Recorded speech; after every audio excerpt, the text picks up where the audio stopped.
need support, of which both parties have put forward, and they need less taxes and less regulation, primarily, that is coming from a federal government of which the NDP supported and have propped up for the last number of years. The NDP, very recently, Jagmeet Singh said, we're not going to support Justin Trudeau anymore. That lasted 2 weeks, of which at that time he had an opportunity to go into the House of Commons and to not support Justin Trudeau, to not support a carbon tax, which would save small businesses across Canada. We're in a provincial debate right now. So very much, but he chose not to. He supported Justin Trudeau again, and he supported the carbon tax, and he's costing Canadians, their kids are getting those the that live in supports they Saskatchewan, need. money. And this is where Mr. Moe focuses his time.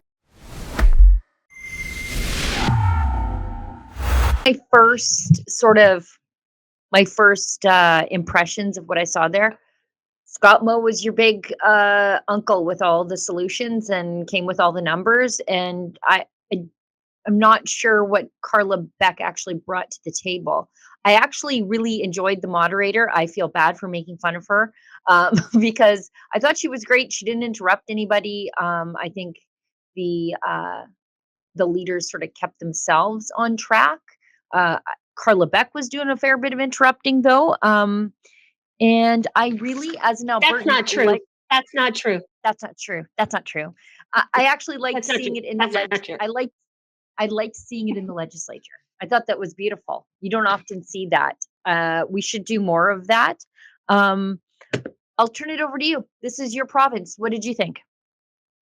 Well, I think that Scott Moe won by a country mile, despite Carla Beck's efforts to sort of relegate herself into Kamala Harris territory with, you know, in my small town, you know how Kamala Harris is, I grew up in a middle class family. That's what Carla Beck was trying real hard to do. Upscale Montreal. Yeah. Exactly that. No, she tried real hard at a bunch of like little personal stories that I thought was kind of odd. My dad is an outfitter, and a guy came and bought the house next door from him, and then he was really unhappy with where he moved because it doesn't have all the big city services. Right.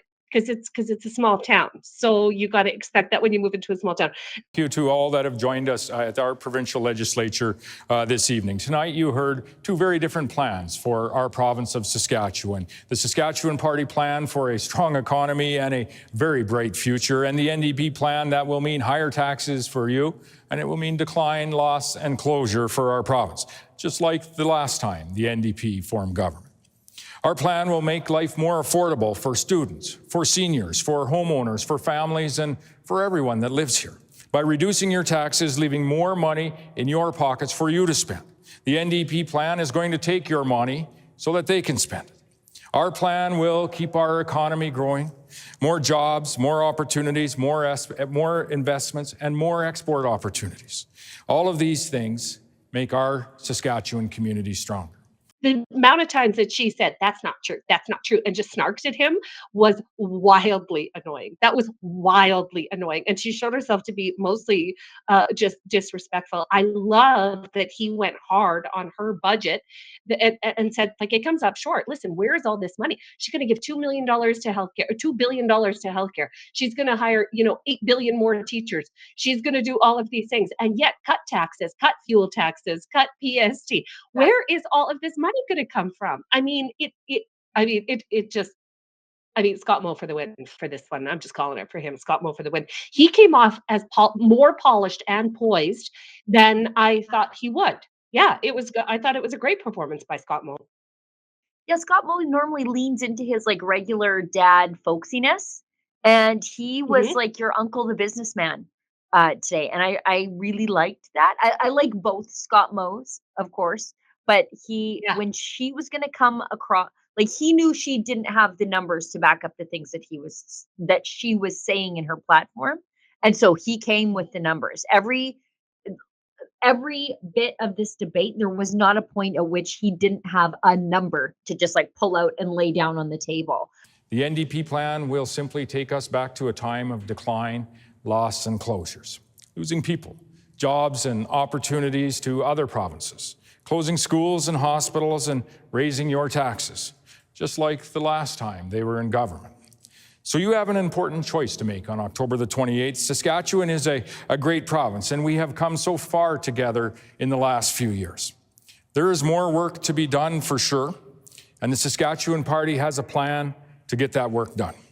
On Election Day, I hope you will vote for a strong economy and a bright future with the Saskatchewan Party. Thank you. Really appreciated Scott Moe on the affordability issue, because he drove home the fact that the carbon tax, which the NDP supports, and the federal NDP, which is the same as the provincial NDP, are supporting Justin Trudeau on that, preventing the rest of us from having our carbon tax election.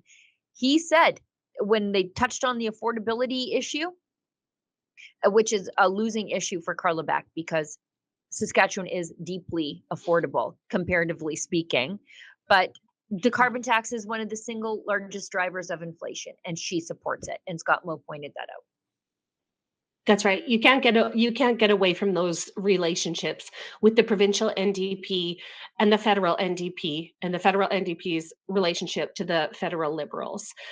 They are all in bed together, no matter what they say. To try and skirt around it. Because Carla Beck tries to say that she's anti carbon tax because she's in Saskatchewan. She literally wouldn't survive if she said that she was supportive of it.